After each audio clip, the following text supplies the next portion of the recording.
Jones leading the field through there. They all generally warm their cars up a little bit. We may see a bit of weaving going on there. They're coming now to Beckett's, and you're coming down to Beckett's and going through Alan Jones, taking a lead of the Renault here. It's very important, in fact, at the beginning for the Renault because of the turbo lag. When you press the accelerator pedal on a turbocharged car, it doesn't react quite as quickly in a normally aspirated car. And that movement that you're seeing in the field now, that's them scrubbing the tyres, getting the tyre temperatures up. Because, of course, the tyres are cold at this time and they only work to their best efficiency when they're warm. So those drivers at this time, moving the cars around in the racetrack, you see Gilles Villeneuve doing it right now in the back in the Ferrari, Jody Scheckter in the middle, the Tyrrell's there. As they're coming towards Club Corner now, somebody getting a bit of acceleration on there, clearing the throat of the car, so to speak, so that the car is absolutely clean with regards to its fuel injection when it comes up to stop very briefly when they come round to the end of this warm-up lap. Coming in the shadow now. Now the turbocharged cars obviously prefer a slightly cooler temperature.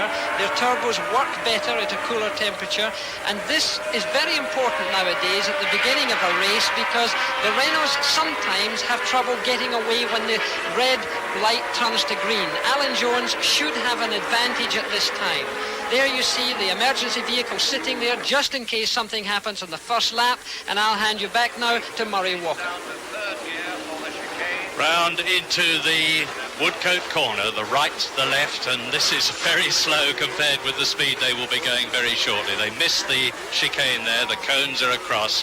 They will be lifted as soon as the last car is through. The cars now form up, and one of the arrows, it's Riccardo Patrese, is going into the pits. You just saw him to the left of your picture there, and that's terrible luck for him. Now we wait for the red lights to go on, and then the green as Patrese goes in.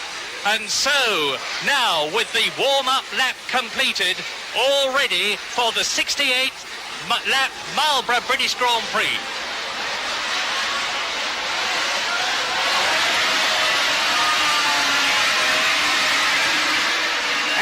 Punching through, it's Clay Regazzoni taking the lead. That's incredible. It's the two Saudia Williams cars first into Cops Corner.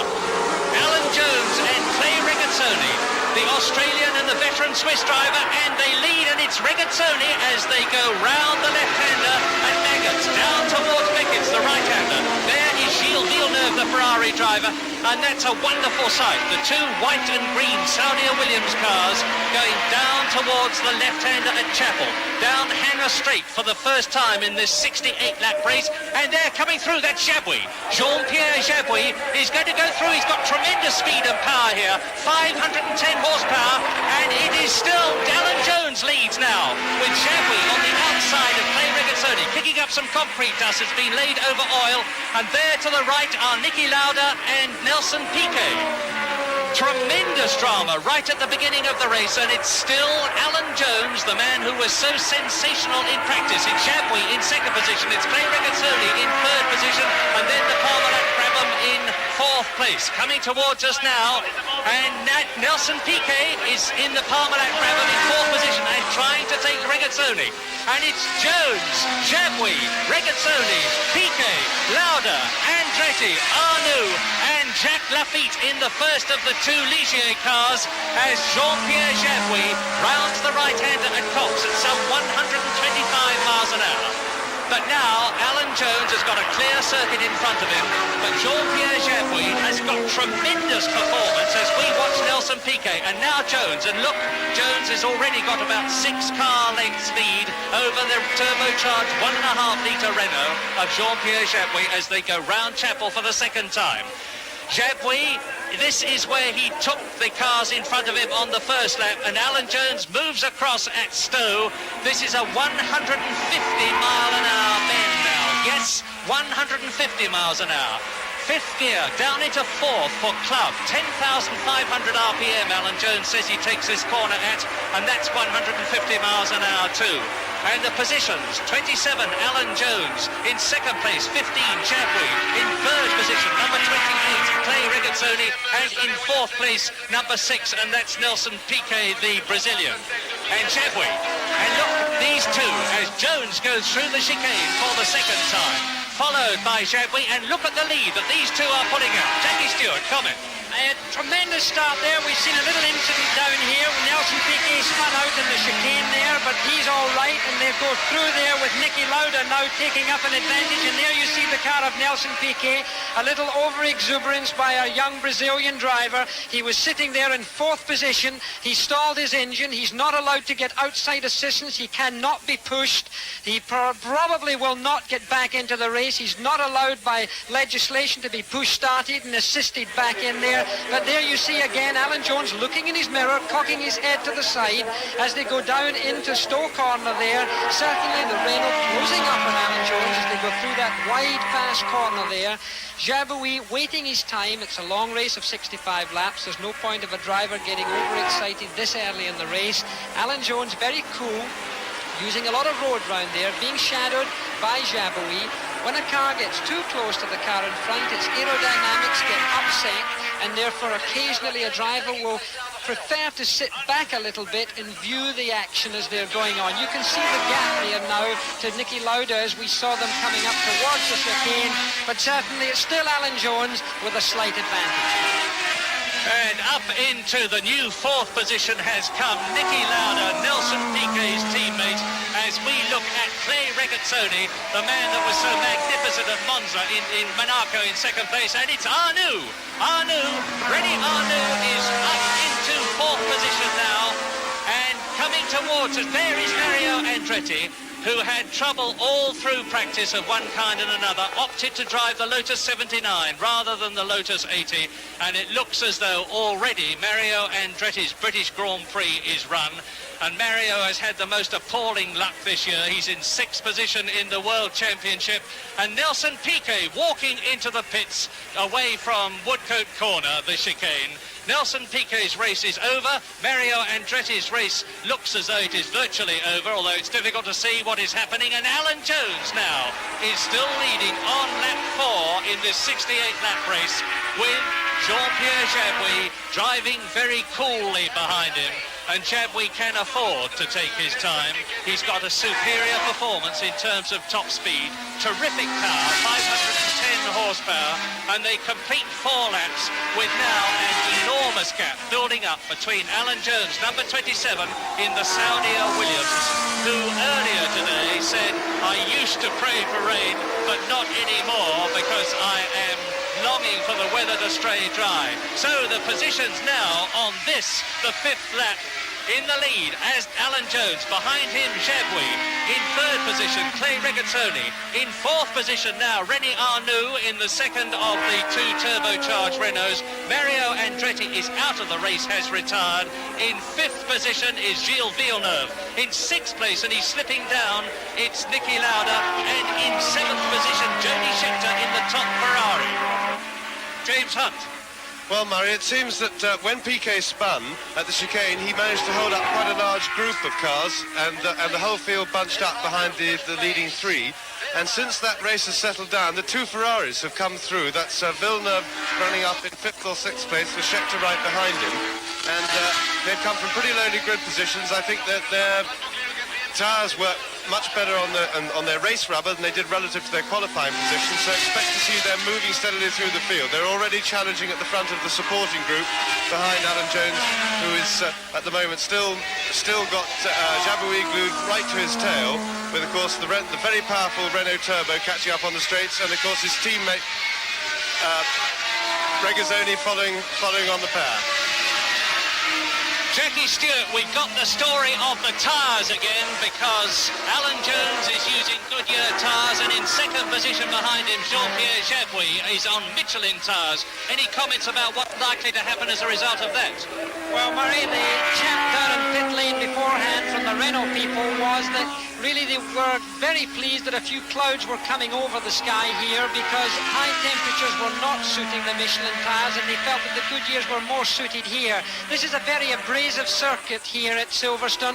You can see the car really gripping. That's the white car there with the green flashes on it, car number 27 of Alan Jones, because it's been resurfaced. There's a new abrasive surface here. It could play a lot of trouble to the tyre technicians towards the end of the race. So what you're seeing now may not be what you're going to be looking at probably in another 20 or 30 laps. Alan Jones going to a little wiggle there as he was going through this quick flick of chicane from right to left to right. Really quite a delicate manoeuvre now here at Woodcote. Alan Jones used to doing well, but my goodness, what it would be for Frank Williams, the man who runs this Williams team, if they were to get a success for the Saudi Arabians. Well, the interest behind these two at the moment is Gilles Villeneuve, the French-Canadian in the Ferrari, the man who has already won 2 Grand Prix this year. He is up into 5th position behind René Arnoux. We are looking at Alan Jones, the leader in the Saudi Williams, the white and green car. And behind him, Jean-Pierre Jabouille, the French Grand Prix winner in such sensational style. In 3rd position, it is still Clay Regazzoni. In 4th position, it is still René Arnoux. But now, Gilles Villeneuve and Alan Jones nips through and takes the arrows, the gold arrows of Riccardo Patrese, who came into the pits and has rejoined the race. And look at the enormous gap between the 2nd place man, Jean-Pierre Jabouille, and the man who is in 3rd position, and that's Clay Regazzoni, the Swiss driver. He's number 28, and there is Villeneuve. That's Gilles Villeneuve. And if you look at the car in front of him and Jody Scheckter behind him, so the 2 Ferraris are fighting their way up through the field. There is René Arnoux, who is 4th. Behind him, Gilles Villeneuve, who is 5th. In 6th position in the white helmet, Jody Scheckter, and behind Jody Scheckter is number 26, Jacques Lafitte, the Ligier. Across the line goes Villeneuve. There is René Arnoux, the little bird-like René Arnoux, and the very small Gilles Villeneuve, tough Jody Scheckter. And now there is Arnoux, and you can see the great heat haze coming up behind the engines of these cars. They're developing tremendous heat, of course. And there into the right-hander at Beckett's, and that is a 125 miles an hour corner. Gilles Villeneuve and Jody Scheckter behind him. And again, we have the story of Gilles Villeneuve being quicker than his teammate, Jody Scheckter. Scheckter leading the World Championship, Villeneuve in 2nd position. And so they are 5th and 6th, the Ferraris, and the Renaults are in 2nd and 4th positions, with the Williams cars 1st and 3rd. Villeneuve, Scheckter.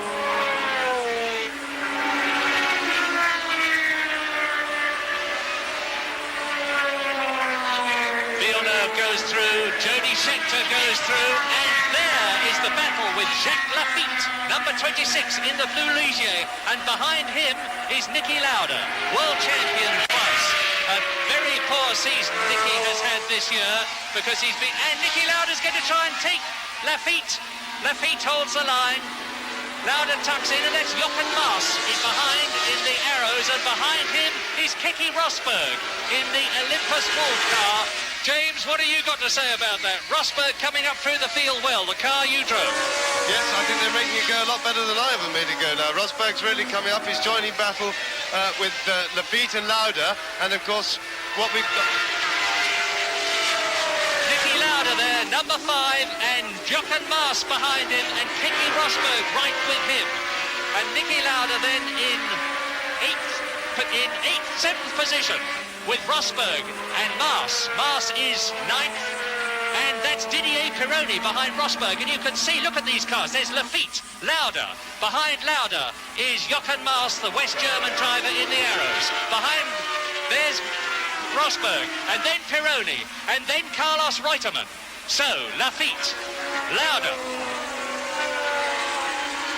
and in front of these two, with this terrific scrap, there is the leader, Alan Jones, and he is now on his 10th lap out of 68. And Alan Jones pulling away now. Number 27, that's the car to watch in the Saudi Williams, Alan Jones. And what has happened to Jean-Pierre Jabouille? Jean-Pierre Jabouille in the turbocharged Renault is missing. There's not a sign of him. There he is. Jackie, is this tactics or is something happening, do you suspect, to Jabouille's car? Jabouille has a problem. You're seeing a man in trouble right there. Whether his tyres are going off, Murray, or whether it's a mechanical problem for Jean-Pierre Jabouille, he may have made an error of judgment while we were watching the great tussle that's going on behind them. But young Mr. Jabouille now certainly is having trouble. He's lost an enormous amount of ground on Alan Jones. From Alan's point of view, this is a very important cushion, and you're looking at him now there in the white and green Saudi car number 27, Alan Jones from Australia. He likes to have a little bit of space. If I were in this position right now, I would have a cushion, and that's the cushion that I would like. At 11 laps, to look in your mirror and not see a yellow and white car looming into the mirror at every corner is certainly giving the driver a bit of comfort. Alan Jones obviously aware of this position. He gets pit messages being signalled to him from his pits. They get plus on minus. Alan going through there very cleanly. You can see he's using a little less road now. He's being able to stroke the car just a little bit more easily because he's not under that incredible pressure that he was under earlier. Look at him there, looking in his mirror. You see his head dipping to the right and to the left just to make sure that there's no sight as he comes to the end of the main straight. He would normally be seeing Jabouille in the car. This he's not doing, and this must be a comfortable situation for Alan Jones. Big, burly Alan Jones leading from Jean-Pierre Jabouille with Regazzoni in the second of the two Saudia Williams cars third. Fourth, René Arnoux in the second of the two turbocharged Renaults. Fifth and sixth in the two Ferraris, Gilles Villeneuve and Jody Scheckter. And so, on lap 11, completing lap 11, if Alan Jones goes on to win this British Grand Prix, there will never have been a more popular winner, because Alan Jones has been trying so hard this year and not doing very well. The best, in fact, that he's had was third at Long Beach. He was fourth in France, but he led the Belgian Grand Prix. He drove brilliantly at Monaco and was up into second place and gaining on the leader when he went out. And he's been driving now for some time. He's had an enormous amount of experience, Formula 3, Formula 2, Can-Am champion last year. He won the Austrian Grand Prix in 1977, but that's his only victory, and he should have had a lot more. And he's tremendously popular with the crowd, very quiet, quite reserved, but very eloquent when he starts to talk. And nobody knows his Grand Prix racing better than he does. And he will be, at this moment, as Jackie Stewart says, checking on the mirrors all the time, seeing nothing behind him. He will be getting pit signals from Frank Williams, the team owner and team leader of the Saudia Williams team. And he will know that his cushion is building up all the time. And would you like to hazard a guess, Jackie, at what that Renault trouble is developing to be? It could be, as I say, it could be a tyre problem. He could be running off some tyres. It seems certain that Alan Jones is not in a tyre problem. And there you see the enormous gap now from that first to second position. Here he comes into Cobb's corner now, and lucky for some, unlucky for others, lap 13. It could be that he's having a turbocharge problem. But looking at the tyres, I can see in our very clear pictures here a groove in the centre of the tyre, and sometimes that reflects that the tyre is rolling. Some of the material of the tyre is rolling into a bit of a groove, and you can see a difference in colour there in the tyres as he goes through there. One of our close shots may be able to depict this for you, and this would suggest that the tyres are beginning to roll, which means that the soft compound is causing trouble here. And there you see it there. You see it on the right-hand side, a completely different line there. Niki Lauda into the pits. Niki Lauda, the second of the two Parmalat Brabham cars, is into the pits. Nelson Piquet, his teammate, out at the beginning of the race when he spun at Woodcote. Mario Andretti out of the race with suspension trouble. And Niki Lauda, who was in 8th position, is now in the pits. And that means that Jochen Maas in the Arrows has moved up into 8th position. So the positions now on this, the 14th lap. In the lead, Alan Jones in the Saudia Williams. Second, Jean-Pierre Jabouille. Third, Clay Regazzoni. In fourth place, René Arnoux. In fifth position, Gilles Villeneuve in the Ferrari. There's the second place man, Jean-Pierre Jabouille. In sixth position, the World Championship leader, Jody Scheckter. In seventh place, Jacques Lafitte. In eighth place, Jochen Maas. And James Hunt has a comment. James. Yes, well, Murray, I think you'll find that while Alan Jones is going quietly on in the leads, extending his lead, the battle, we have potentially a good battle for the World Championship because we have the three leaders now in line astern. We've got the two Ferraris with Villeneuve leading Scheckter and Lafitte in striking distance, trying to break away from the big dice of the race, which is the group fighting for 7th and 8th places. But if Lafitte's tyres can come good, I think we may see a very exciting battle, and this could be possibly the really critical battle in the World Championship for the season, with the three leaders all fighting it out together. 9 points for a win, 6 for second place, 4 for third place. So 5 points difference between the first and third men. And there is Gilles Villeneuve, number 12, who is in 5th position. Behind him, Jochen Maas has got ahead of Jody Scheckter. No, it's Riccardo Patrese, who has been into the pits already. But Gilles Villeneuve in 5th position is definitely keeping well ahead of Jody Scheckter. Jody just in the World Championship points at the moment, 1 point for 6th position. Villeneuve, Scheckter, into Woodcote. And Villeneuve slowing right down, and Scheckter's going to take him as they come out of Woodcote and down into Copse. Up into 5th place goes Jody Scheckter, the World Championship leader in the flat 12-cylinder Ferrari. Jackie Stewart. Gilles Villeneuve had a gear selection problem as he went through the chicane. He missed his gears completely. You can see going over the bumps here, the aerofoils thrashing around there at the front, but Gilles Villeneuve definitely had a transmission problem. So easy in a set of circumstances such as this. You just select the wrong gear. I've done it myself here at Silverstone, and certainly that can happen. Barry Gill's down in the pits right now, so down to you, Barry. I'm standing with Nicky Lauda, twice world champion, who of course won the British Grand Prix, but not today. Nicky, what happened? Just ran out of brakes. I lost my brakes in the end of the straight and coming to the chicane. Nothing I could do. Why did that happen, do you know, Nicky? Because the car seemed to be going extremely well. We don't know. We have to look at it. Was knocked off of the pads, or we got too high temperatures. Nicky, I'm very sorry to see you out of the race. Thank you for talking to us. Now back to you in the tower. Lap 16, and we are looking at the battle for 5th and 6th place. Gilles Villeneuve missed his gears, lost 5th place to Jody Scheckter, and will now be trying to retake it because there are certainly no team orders in the Ferrari team at this stage of the World Championship. There may be later on in the year when the championship is developed, but James, you've seen something about the Ferrari tyres. Yes, well, I'm not sure, Murray, but they look as if they're marking up just a little bit. I think, as Jackie said, that Jabouille's trouble with tyres. All three cars are on Michelin tyres. They're probably all running the same compound, similar construction, and they do appear to be rolling and marking a little bit. You can just see a little bit of different colouring across the tread. That may mean the tyres going off just a little. But at the same time, Lafitte doesn't appear to be closing on the two Ferraris. He doesn't appear to be losing, and I think that battle is ready to erupt later. At the moment they're holding station, but I'm sure it's going to warm up as the race goes on. Lap 17 out of 68. In the lead, still Alan Jones in the Saudia Williams. In second place, still Jean-Pierre Jabouille in the Renault. In third position, still Clay Regazzoni in the Saudia Williams.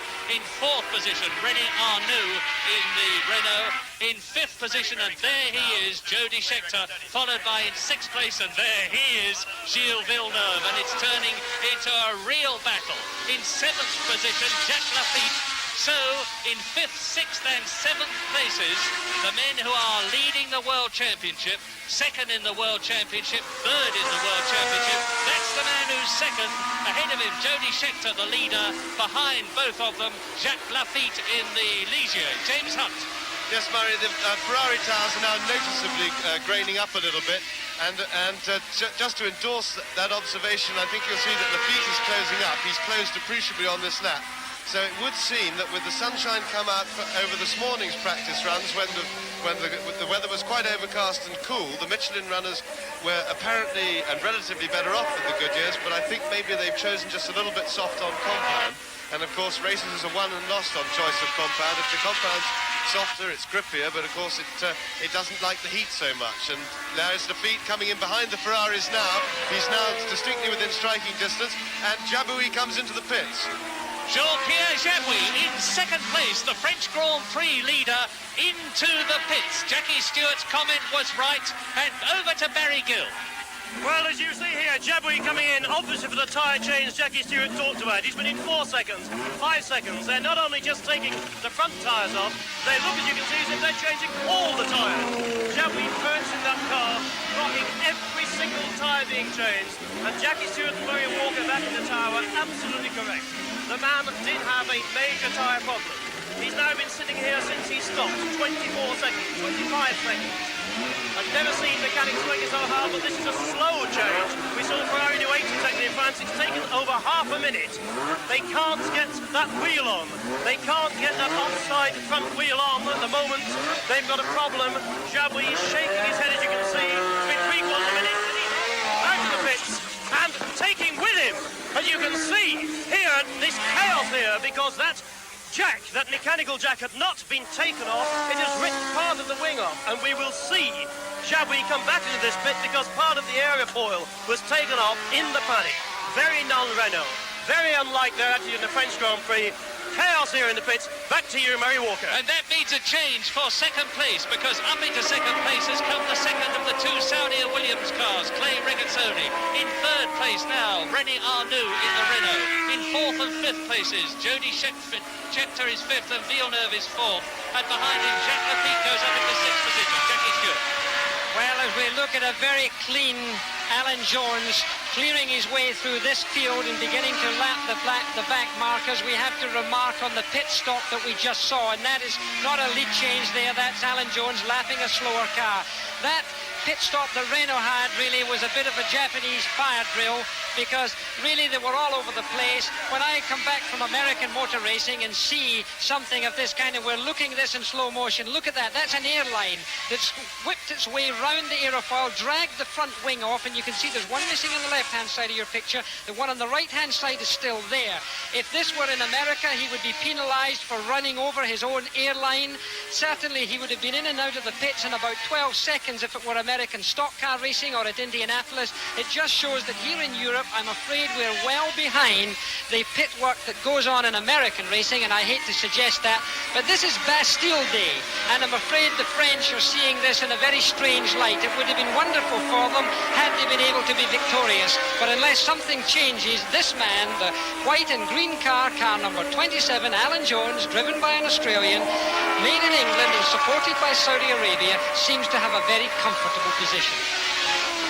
Jean-Pierre Jabouille's Renault guillotined by its own airline on Bastille Day, and that's something that the French won't like one little bit. And that will have affected the handling, of course, to put it mildly, of the Renault, and it must mean that Jean-Pierre Jabouille is effectively out of the race, and it must mean that Alan Jones now is pacing himself home to the finish, although there is a long way to go because we still have not covered even 1/3 of the race. Alan Jones away down the straight into Copse Corner, fourth gear, 125 miles an hour. Then, having gone round the right-hander, bears left into Maggots. Fifth gear, 10,250 revs, 165 miles an hour. Down into third gear for Beckett's, 10,400 RPM, and into the pits again comes Jean-Pierre Jabouille. Jabouille into the pits. He's obviously decided that he can't take it the way the car is handling. It may be something else. They didn't get the wheel on properly, it's quite possible, but over to Barry Gill. Here, as you can see, that front aerofoil is missing, and the problem is that the man you can see kneeling down here is still fixing the reserve aerofoil. So Jabouille, who's already been in the pit 16 seconds, has got no replacement nose to be fitted yet. And this, I'm afraid, is going to be a very long and a very sad job. Back to you in the tower, Murray.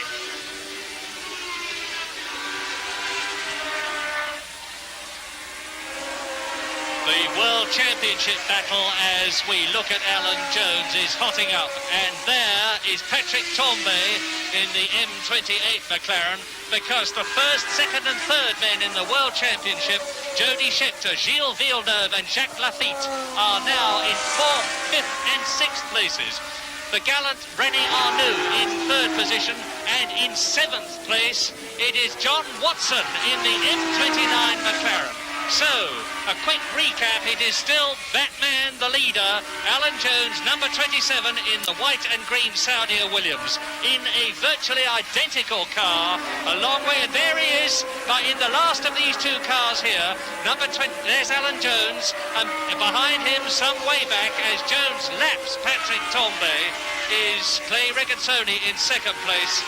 Then the 16, the Renault of Rene Arnoux, followed in fourth and fifth places by the two Ferraris. Sixth, Jacques Lafitte, and seventh, John Watson. That's the old, comparatively old McLaren.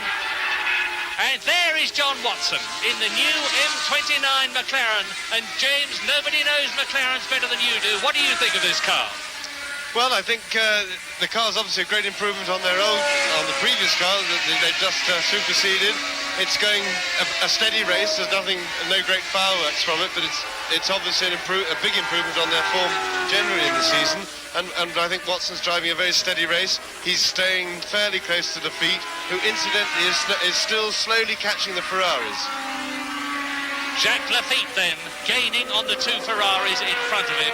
Jacques is in sixth position, number 26, Jacques Lafitte, who won in the Argentine, who won in Brazil, who is in second place in Belgium and is in third place in the World Championship. But that's the M29 McLaren. Those are the two Ferraris, and behind them Jacques Lafitte. Now you can see what James was talking about, because that blue car is the Ligier of Jacques Lafitte, the irrepressible humorist Frenchman, Jody Scheckter, Gilles Villeneuve and Jacques Lafitte. And as they go through, the gap between Jody Scheckter and Jacques Lafitte is 4.12 seconds.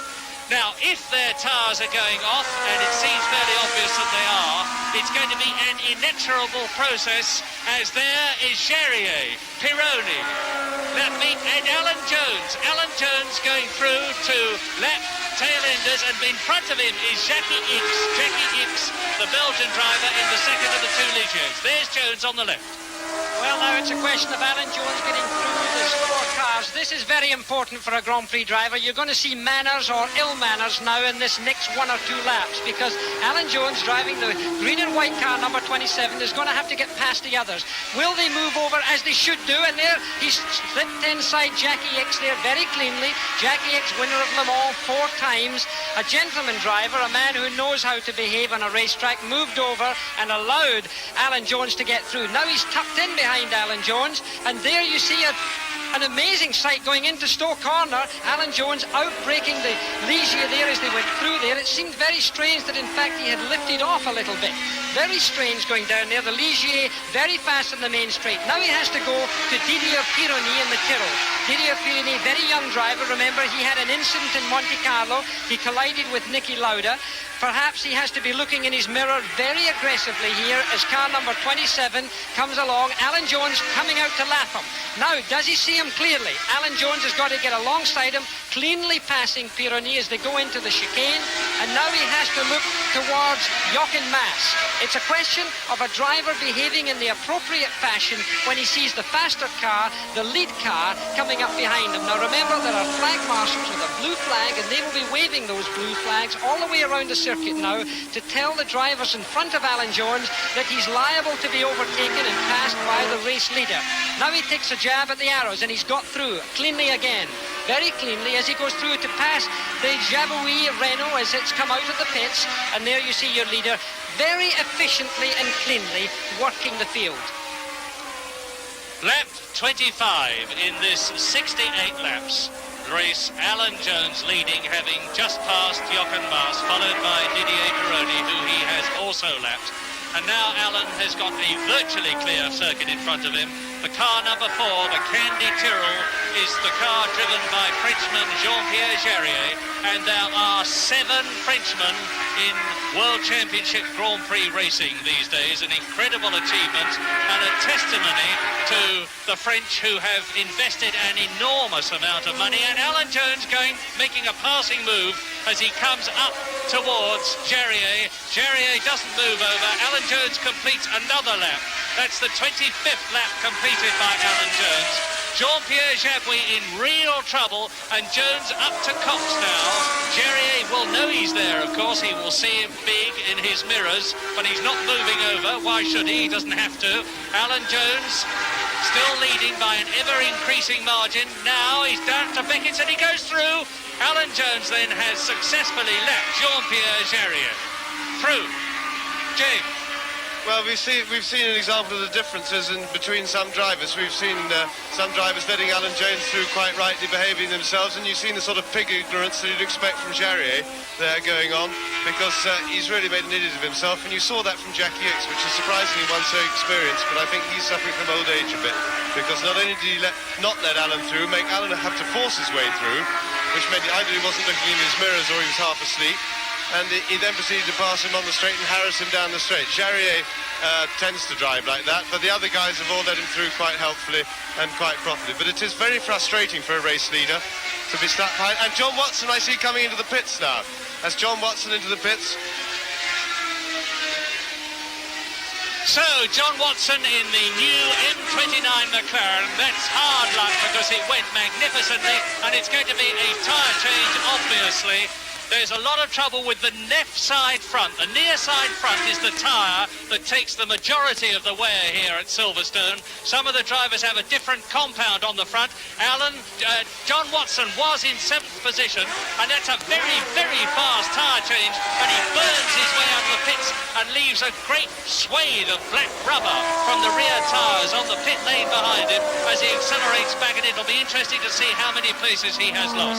We are now on lap 27, and there is Alan Jones, who has successfully fought his way through the field, except that once again he has an arrows in front of him, and this time it's a clean pass, I think, and it's Riccardo Patrese that he's gone past.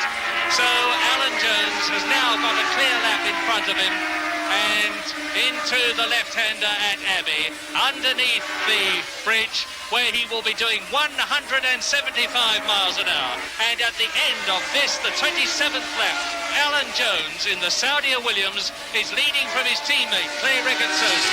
Third, René Arnoux in the remaining Renault. Fourth and fifth, Scheckter and Villeneuve Ferrari. Sixth, Jacques Lafitte in the Ligier.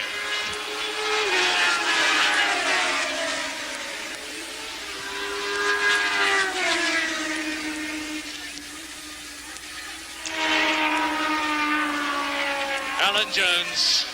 Now it's a question of keeping going, and when you have built up a cushion like this, Jackie, and it's still not half race distance, what are the tactics? From a drop.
behind him as he accelerates back, and it'll be interesting to see how many places he has lost. We are now on lap 27, and there is Alan Jones, who has successfully fought his way through the field, except that once again he has an arrows in front of him, and this time it's a clean pass, I think, and it's Riccardo Patrese that he's gone past. So Alan Jones has now got a clear lap in front of him, and into the left-hander at Abbey, underneath the bridge, where he will be doing 175 miles an hour. And at the end of this, the 27th lap, Alan Jones in the Saudia Williams is leading from his teammate, Clay Regazzoni. Third, Rene Arnoux in the remaining Renault. Fourth and fifth, Scheckter and Villeneuve Ferrari. Sixth, Jacques Lafitte in the Ligier.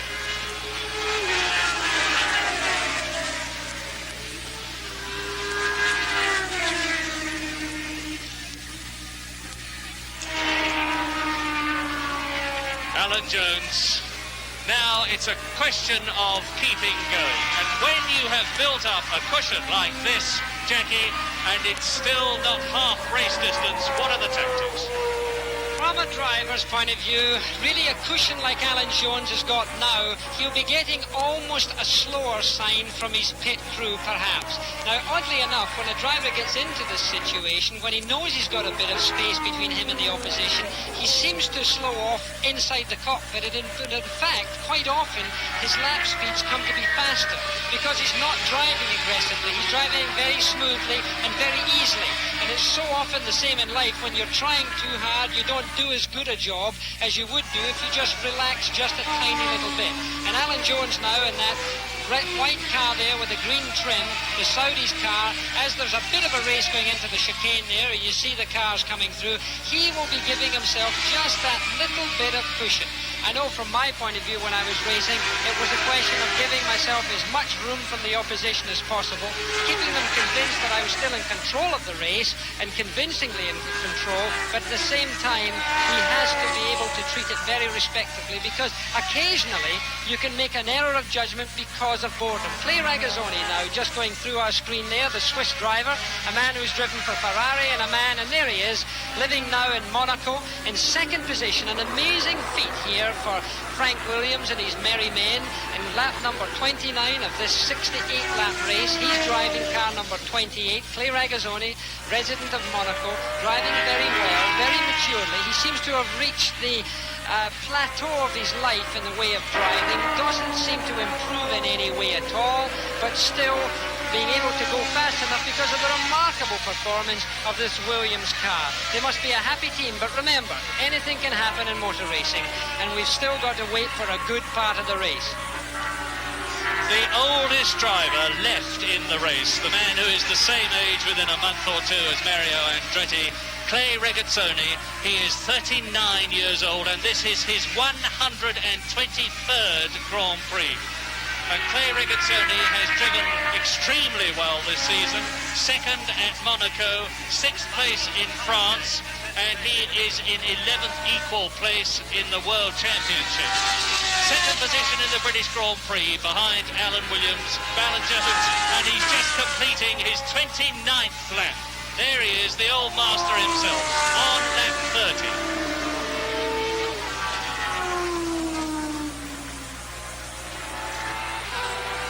So, Alan Jones in the Saudia Williams with a very commanding lead indeed. Leads this man, number 28, Clay Regazzoni, second. There is Alan Jones.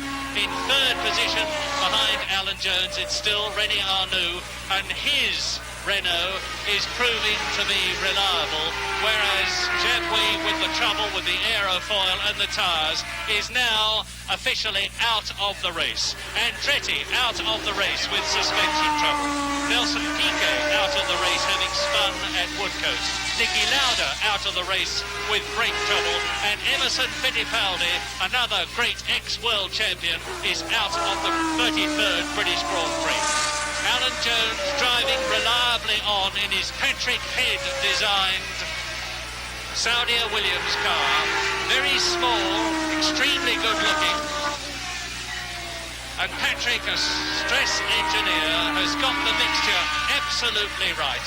And as with all the other cars, this is a ground effects car. If you take a close look at it on corners, you will see that there are literally skirts between the front and rear wheels which actually drag along the ground.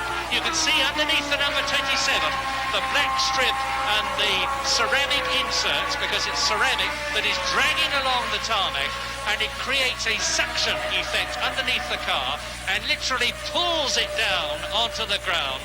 And though the wing, the aerofoil behind the driver and in front of the nose are just to assist the handling. The ideal, which the Lotus 80 was striving for, was to do without any wings at all. Well, Patrick Head hasn't achieved that, but he's got the best handling car on the circuit. And Keke Rosberg has just been passed and lapped by Alan Jones, but is in 7th position. Car number 20, Keke Rosberg, in the Olympus Wolf car, the car backed by Walter Wolf, the Austrian millionaire. Keke Rosberg driving superbly. He drove here at Silverstone last year in the International Trophy in his first Formula One race, and in appalling wet weather conditions won it in the Theodore car. Then he had very little Formula One driving, and when James retired, Peter Waugh, the Wolf team manager, leapt on an aeroplane, went to America where Keke Rosberg was driving in Can-Am races, and signed him on. And does this make you feel nostalgic too, son? No, not particularly. I'm very happy to see Keke doing so well in the car. He's a very talented driver. He's been knocking on the door of Formula One for a very long time now. He's been pretty successful in Formula 2, and particularly in North American motor racing, first of all in Formula B, which is similar to our Formula 2 over here in Europe, then in Can-Am racing, and I think this is his big chance in Grand Prix racing, and he's certainly taking it very well. He's been most impressive ever since he's been in the Wolf team, and I know the team are very pleased indeed with the way he's going. Only 6 competitors are on the same lap, so Alan Jones has lapped everybody up to 6th place, because the man behind him on the circuit now in the black and gold Wolf, Keke Rosberg, the Finnish driver who lives in Heidelberg in Germany, by the way, is in 7th place and has been lapped. The first 6 remain Alan Jones, Saudia Williams, Clay Regazzoni, Saudia Williams. In 3rd position, René Arnoux, Renault. In 4th and 5th places, and there they are, Jody Scheckter and Villeneuve, still fighting very hard indeed. The man who is leading the World Championship, just ahead of the man who is 2nd in the World Championship. Behind them in 6th place, Jacques Lafitte, the Frenchman, the Ligier team leader, very much so now that Patrick Depailler is out of the Ligier team. And look how much closer Jacques Lafitte is to the 2 Ferraris in front of him, which are in 4th and 5th places. And it's the difference between 3 points in the World Championship, Scheckter, 2 Villeneuve and 1 Jacques Lafitte at this moment, if they finish in those positions. But it looks as though Lafitte gaining will take 5th or 4th place. But would you expect the Ferrari drivers to work together to keep him back, James Hunt? Well, I would doubt that. I think basically all 3 of the drivers will be looking after their own number more than anything else. I shouldn't think that the Ferrari drivers will work together where it suits them both to keep their own positions, but I don't suppose they'll help each other at the exclusion of their own situation in order to keep the feet at bay. As I see the situation developing, the feet has now joined battle at last, as we expected earlier, because we've been catching him slowly for a very long time. He will probably play a bit of a waiting game. He'll start trying to pass. I think the Ligier is a little bit quicker in a straight line than the Ferraris, but of course when he tries to pull out from Villeneuve will still have the draft from Scheckter in front of him and be able to follow Schecter's slipstream. That will mean that the feet will be at a disadvantage and have a bit of difficulty making the passing manoeuvre. Of course, what you said about the World Championship points situation just now was absolutely right, Murray, but they must drive expecting it to be quite different to that, because if you go higher up the field, if they get 2 more breakdowns than others during the race, it means suddenly that they're fighting for much more important points and much more valuable. So the battle's joining, and we'll wait and see what sort of points they are fighting for at the end. But this is the 3 leaders of the World Championship. And 26, Jacques Lafitte into Beckett, behind Jody Scheckter and Gilles Villeneuve. Lap 35, 68-lap race from Beckett's into Chapel, down the Hanger Straight. Scheckter, Villeneuve, Lafitte, 150 miles an hour, 160 miles an hour. Scheckter, fourth position. Villeneuve fifth, Lafitte sixth. To Club, the right-hander, and Lafitte's taking a look. Into Club, he's taking a look, he's showing Gilles Villeneuve that he wants to pass, getting closer and closer all the time as they come out to Abbey at 160 miles an hour, accelerating out of Abbey into 175 miles an hour. Into Woodcote, and Lafitte's coming out of Villeneuve's slipstream, and he's through as they go into Woodcote. Magnificent. Up into fifth position goes Jacques Lafitte behind Jody Scheckter fourth and ahead of Gilles Villeneuve, who is sixth. Gilles Villeneuve, a great fighting driver, as he showed us in the French Grand Prix in those magnificent last two laps against René Arnoux, when Villeneuve took second position from the Frenchman in the Renault. But it looks as though he's fighting a losing race. Is he going to be dropping back now with tyre problems, Jackie Stewart? I think you're now going to see a situation where, first of all, the cars that we're looking at right here are going to be in a very competitive situation, particularly for the man who's in the blue car in the middle of this sandwich, and Jody Scheckter is really just ahead of him there. You saw Lafitte moving out just in case Gilles Villeneuve were going to do a cheeky one again to him. He's seen the performance on television, I'm sure, since the French Grand Prix, so he doesn't want to see anyone doing any nonsense on him. So it's a question now of him stalking Jody Scheckter. Jody Scheckter in the red car there with a white helmet, car number 11. He's going to be stopped by Lafitte, and maybe you're going to see another pass right now coming up to the Daily Express bridge there, and there you see him going on the outside of the racetrack. Can he do it? He's on the outside. Remember, this is the wrong line. He can't do it from there, dear Jacques, because the door is closed by Jody Scheckter. You can't do it on the outside of the corner. He's obviously testing him. He's in a strong position. He's now looking at Cobb's corner. Can he do it going in? He's at the right line this time, and he's done it. Clean as a whistle. Young Jacques Lafitte doing it to Jody Scheckter, the man who also lives in Monte Carlo, South African, and now firmly behind the car that's at the blue car there. He's certainly holding tight into him, and he's trying to get him on the outside, but no way. We've seen that can't happen. However, Scheckter could draft him going down this next long straight, and he could get him going into Stoke corner, the next corner coming up. Let's have a look at this. The red car is just behind Lafitte. You can be sure that Lafitte will move over on the racetrack now. Just watch the tactics here of Jacques Lafitte. There he was. He was wide on the racetrack. Scheckter had no way to get through there. I think we're seeing Murray and James a tyre situation, and he was right off the racetrack there. He had to be careful he doesn't pick up a puncture, but I think the Goodyears are winning this race hands down, because the Renault seem to be having trouble. He's grown out an enormous advantage very quickly, and I think the trouble that you saw with Jadoui's car could probably be a tyre problem that's being relative to the Ferraris right now. So back to you. Let us not forget that in front of this battle between the masters is young René Arnoux, number 16 in the turbocharged Renault, in only his first real season of Formula One racing. He drove in Formula One last year in the Surtees and the Martini cars, neither of which unfortunately were top class, and there is René Arnoux, the young Frenchman, in third position. That's number 16, 30-year-old Arnoux from Magny-Cours, and this is only his 13th Grand Prix. The Formula 2 champion of Europe in 1977, ex-Formula Renault champion, this year 9th in Spain, 3rd in France in that magnificent race at Dijon the weekend before last. And he is ahead of the two Ferraris and his countryman Jacques Lafitte, and he's ahead of Jackie Ickx in the second of the two Ligiers. It's Jackie Ickx that is in the slipstream of René Arnoux as Arnoux goes up to Maggots, and Alan Jones is now 26 seconds ahead of his teammate Clay Regazzoni as Arnoux nips inside and takes Didier Pironi, yet another Frenchman. So the Belgian Jackie Ickx in the Ligier behind Pironi, and in front of this crocodile of cars is René Arnoux, and in the gold arrows it's Riccardo Patrese, the Italian, and through goes Jackie Ickx and takes Pironi as they go round the right-hand Beckett, and very wide runs René Arnoux, 510 horsepower behind him. Pulling away now. This is where the real brute power of the 1.5-litre engine Renault, compared with the 3-litre engines of all the others, is really showing its power. Arnoux then, third.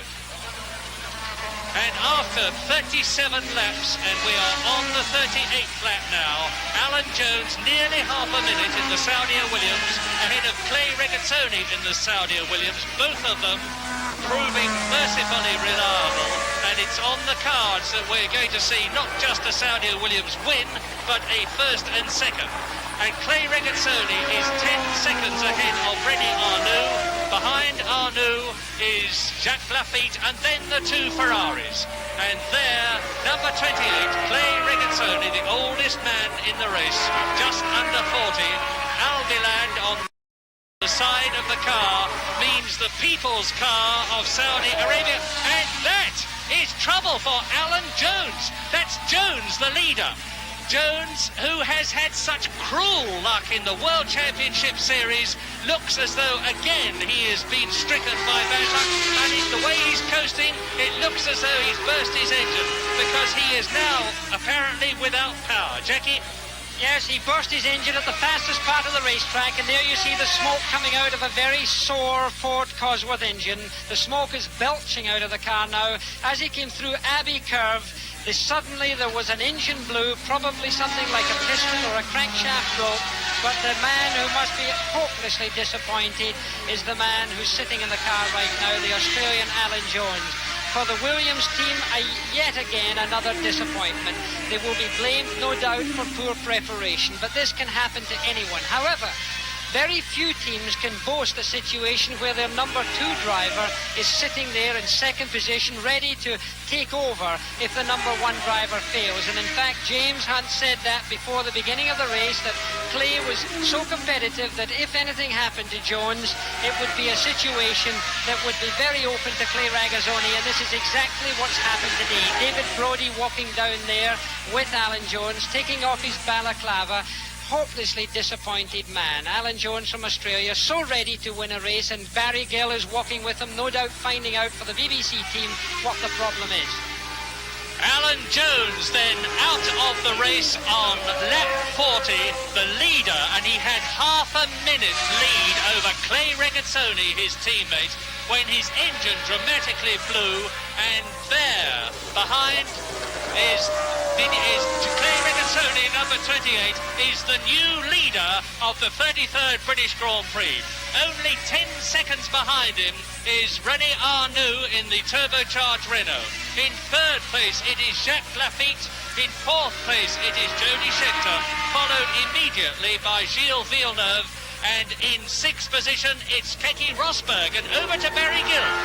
Alan Jones, this is the cruelest luck we've seen at Silverstone for a long time. What happened? I don't know. Everything was going okay. I was only revving it to about 10.7, braking fairly early, and the engine just let go coming up under the bridge into the chicane. Alan, you must feel that you're one of the unluckiest men in motor racing. I mean, this race really was very easy for you at this time, wasn't it? Yeah, well, it was, but that's why I wasn't very confident before the race. You haven't won it until you cross the line. Alan, Regazzoni was behind you. Were you running to team orders? No, we were just spacing us. I was spacing myself to him. They were giving me pluses to him, and I was just driving according to that. Alan, I'm sure the crowd's reception makes you feel how sorry they are. How are you actually feeling? Yeah, I'll give you one guess. Alan, we're very sorry. Thanks for talking to us. Yeah.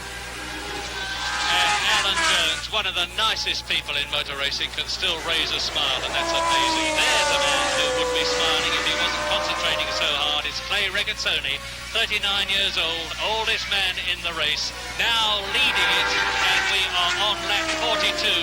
But one of the excitements of the race has been the disappearance of Jean-Pierre Jabouille, who came in to change tyres, had an airline rip off his aerofoil and subsequently retired. Then we had the stirring sight of Frenchman Jacques Lafitte in the Ligier, the man who won in the Argentine and Brazil and is in third place in the World Championship. In sixth position, catch and pass. First of all, the Ferrari of Gilles Villeneuve to take fifth place.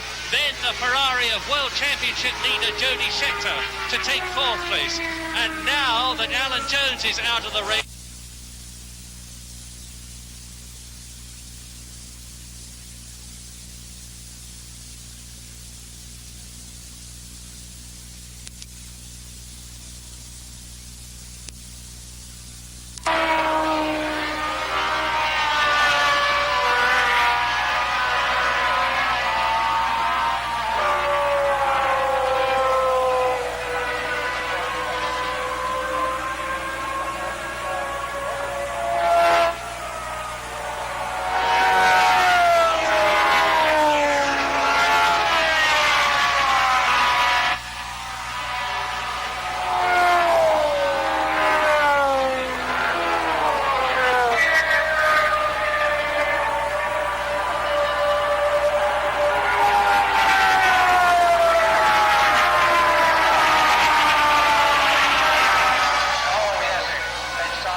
fair.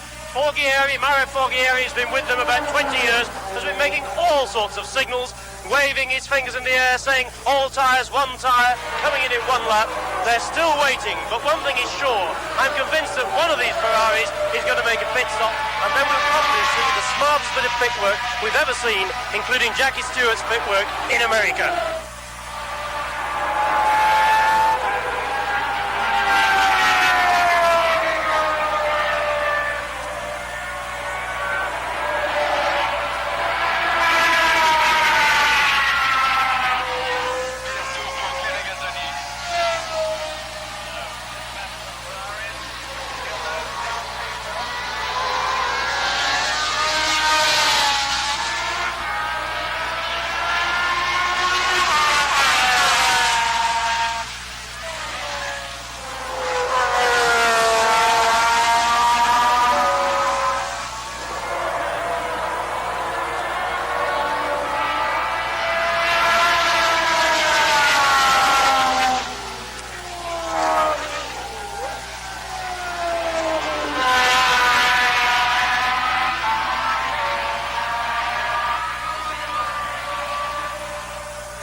can see we're waiting in the Ferrari pit in case Scheckter comes in, but I've just talked to Mario Forghieri, and in polite language, he said it's a do-or-die situation. They've been adding up the championship points. They know that Scheckter ought to stay there, that he could hold that third position if only the tyres will hold out. It's up to Scheckter, but they're going to let him stay there and hope he can keep that position and keep his lead in the World Championship.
Yeah, there's a bit of weaving about going on the straight track.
Well, I've never seen a more disappointed driver than Gilles Villeneuve. He knows that this has really affected his World Championship. He came in, he didn't even bother about telling anyone what happened. He just climbed out of the car. But there's more drama here, because they're now getting ready to change the tyres on Schecter's car. Just look at this big scene here, and everybody ready for Schechter, the World Championship leader, to come in. They're ready with fuel, they're ready with tyres, just in case Schechter should make a dramatic last jump. Back to you, Murray.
Regazzoni, many congratulations.